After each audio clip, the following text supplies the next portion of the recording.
Oh man, Auntie Sally, I want to pick a book to read, but I don't know which one. There's so many. This one, this one. What about this one? This one. Oh, there's just too many. I don't know. What do you think, Eli? I don't think Eli knows either. What about you? Can you help me pick, please? Okay. Let's go with this one. Really? This one? I think so. Okay. Yeah. Okay, let's pick this one. Man, we spent so long picking this book. That was a really hard decision. You know what? In Daniel chapter 3, we learn about 3 men that made a really hard decision. Much harder than deciding a book. Let's have a listen. Are you ready, Eli?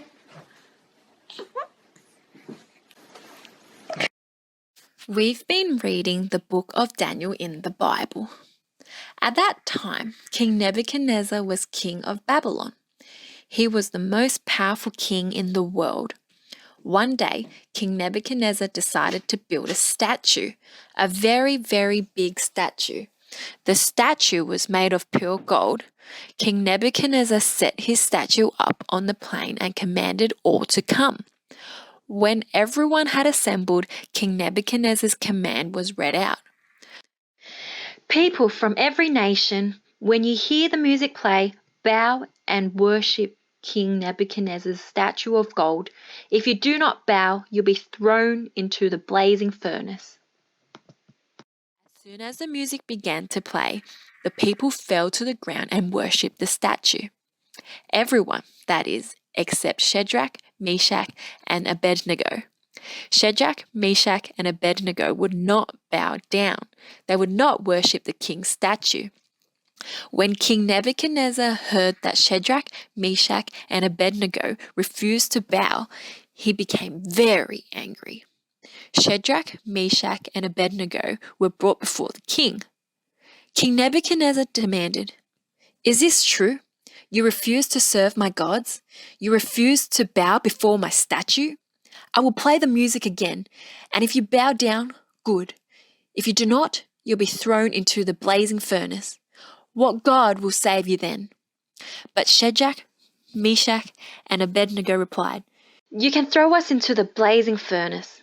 The God we worship is able to save us from the fire and your power, and even if he decides not to rescue us, we will never, not ever, serve your gods or worship your statue." When King Nebuchadnezzar heard this, he became furious. He ordered the furnace to be heated 7 times hotter than normal. Then Shadrach, Meshach, and Abednego were tied up and thrown into the blazing furnace. King Nebuchadnezzar peered into the flames, then jumped to his feet. He saw not 3 men, but 4. 4 men walking out, untied in the blazing furnace. King Nebuchadnezzar went to the edge of the furnace and cried, "Come out, servants of the Most High God, come out!" So Shadrach, Meshach, and Abednego came out of the blazing furnace. The fire had not burned their hair, nor their clothes, nor their bodies. They didn't even smell of smoke. Then Nebuchadnezzar exclaimed, "Praise the God of Shadrach, Meshach, and Abednego.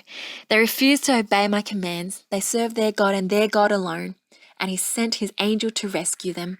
From now on, no one is to say anything against the God they serve.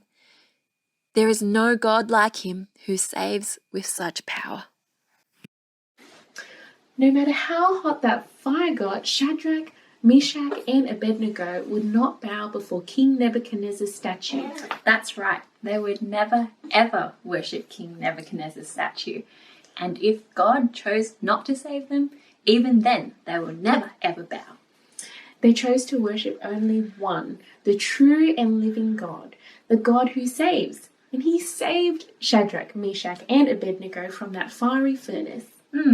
He is the God and Father of our Lord Jesus. He is the God who can save us from everything we need to be saved from sin and death, and even hell itself. And people won't always be happy when we choose to put him first, and sometimes that can be a very hard decision. But God promises to care for us because he alone is the God who saves.